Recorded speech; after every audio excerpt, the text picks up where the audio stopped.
Olá pessoal, sou Franca Taides, do canal Historiando da Verdade. Antes de começar, deixe o like, porque o like é que dá um significado para a gravação do canal e uma importância para o conteúdo para que ele seja indicado para a plataforma do YouTube, tá? Ele dá mais visibilidade e permite que a gente continue aqui a gravar conteúdos cotidianamente, tá? Há pouco eu gravei sobre um pouco da historiografia de Karl Marx, né? E eu vou falar um pouquinho agora o ambiente, né, de que Karl Marx, Friedrich Engels, eles vão fazer uma crítica contundente, não é? E nada melhor do que você pegar uma coisa mais fácil para você ter acesso, né? Embora o professor Eric Hobsbawm, né, é um historiador, para mim, o maior historiador contemporâneo. Ele é um historiador marxista, inclusive ele que vai saudar, né, o livro A Situação da Classe Trabalhadora, né, de Friedrich Engels. Né, ele vai dizer, numa das capas do livro, que essa obra-prima já deveria ter sido resgatada para a história. Né, e ele faz esse livro, que é uma espécie também de análise, né? Os trabalhadores, né?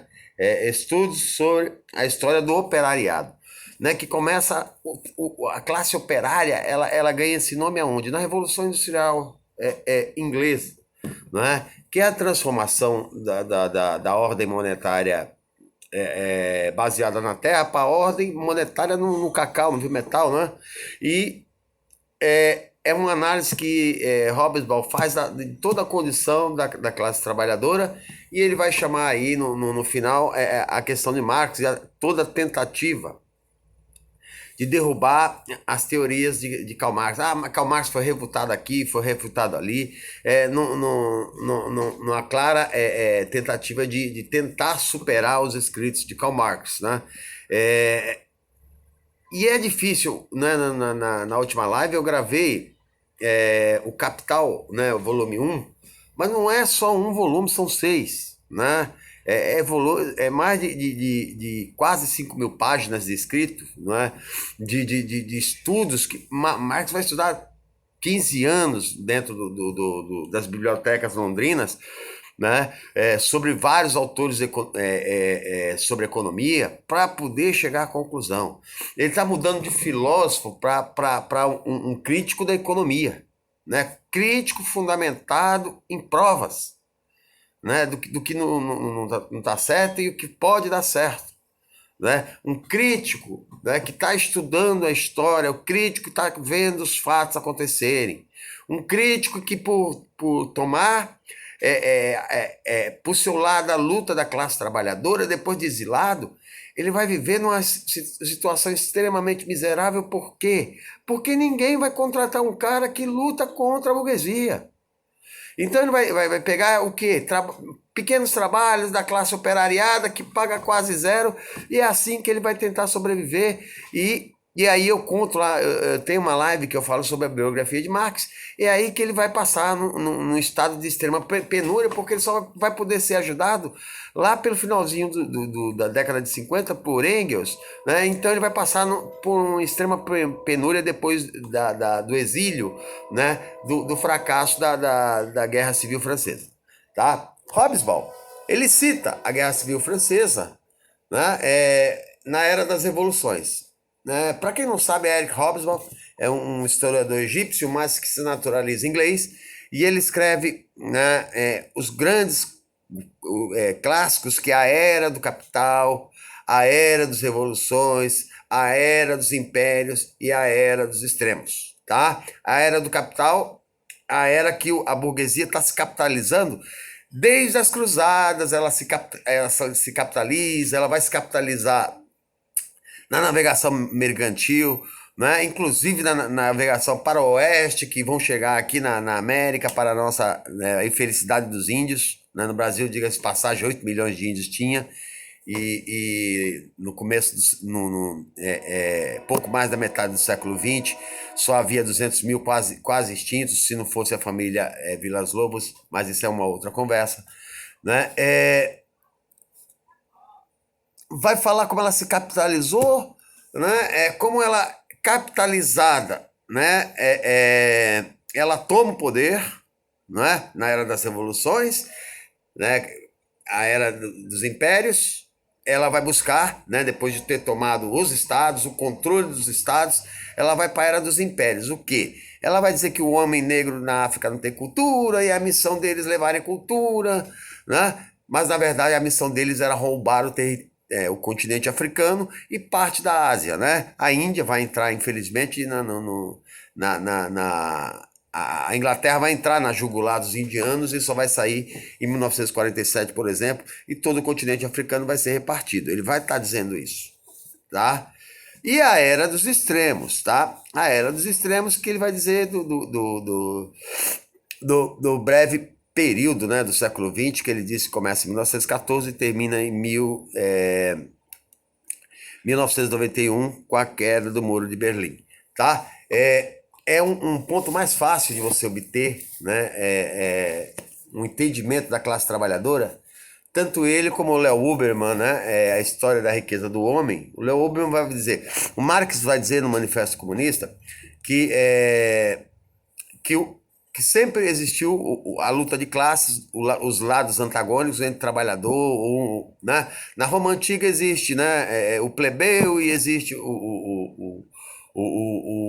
a elite, né? Quem é a elite? A elite é aquela que forma o Senado, que forma o poder, que dá poder ao império, que dá poder à república, né? Então existe o plebeu, existe, né? Na Idade Média o senhor feudal e o servo e por aí vai, tá? Então lados antagônicos, né? Então ele vai definir assim como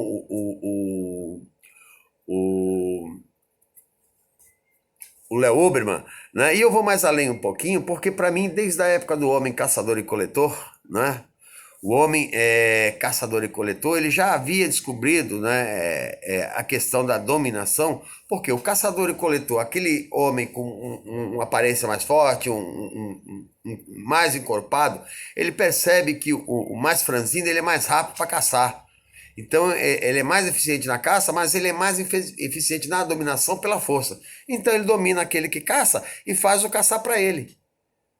Tá? Então, até no estado de natureza, né, há esse tipo de comportamento e que é uma refutação ou uma crítica, né, porque Rousseau vai dizer, olha, o homem em estado de natureza, ele é um ser pacífico, né, mas quando ele é colocado em sociedade, ele se transforma nessa fera que só pensa em si mesmo. Né? O Marx vai partir dessa corrente também, né? Que é uma corrente também de Gregor Babeth. Né? Mas, na verdade, o homem já tem os seus instintos, né? E aí eu vou um pouquinho concordando também com Thomas Hobbes, né? Que o homem é o lobo do próprio homem.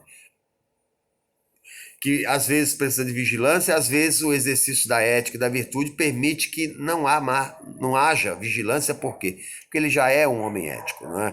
E para mim a luta de classes, né, que Marx prega, né, o tempo da socialização dos meios de produção, porque Marx não prega nada de, né, tomar o que é dos outros, né, meios de produção que gera poder de uns sobre os outros, é isso que Marx prega, né, com o tempo, com a conscientização, talvez seria o caminho. Mas é difícil a gente pensar nisso, por quê?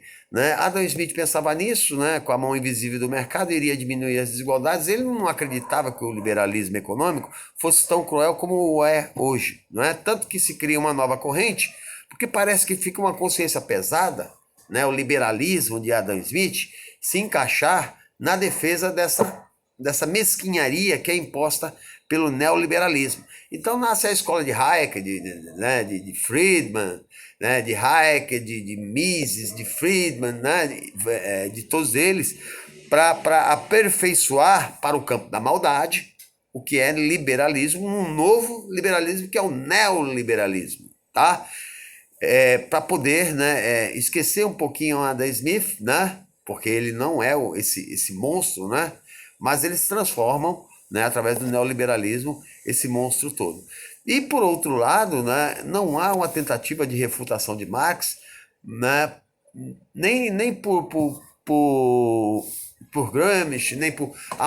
por exemplo, um Gramsci que é um dos grandes, ou Lenin, né?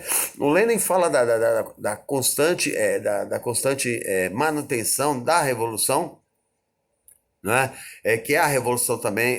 Lenin, para mim, é um dos autores mais importantes do marxismo, né? Assim como Gramsci. Gramsci fala que para se formar um intelectual, um revolucionário, você precisa partir do intelectual urbano, ou o intelectual orgânico, que é formado nas periferias, mas que parte da escola, né? A ideia é de se entender como classe trabalhadora e explorada. Tá? E aí pega, por exemplo, o Herbert Marcuse, que foi usado justamente com Gramsci para criar o marxismo cultural, que um dia eu volto, né, eu já expliquei numa live, mas eu estou aperfeiçoando essa questão do marxismo cultural para voltar a falar para vocês, que para mim não passa de uma mesquinharia intelectual de gente que não propõe nada para o mundo e tenta destruir as pessoas que proporam alguma coisa para o mundo. Né? É o chamado parasita ou piolho da cabeça dos outros. Ok, pessoal, quem gostou, deixa o like e até a próxima.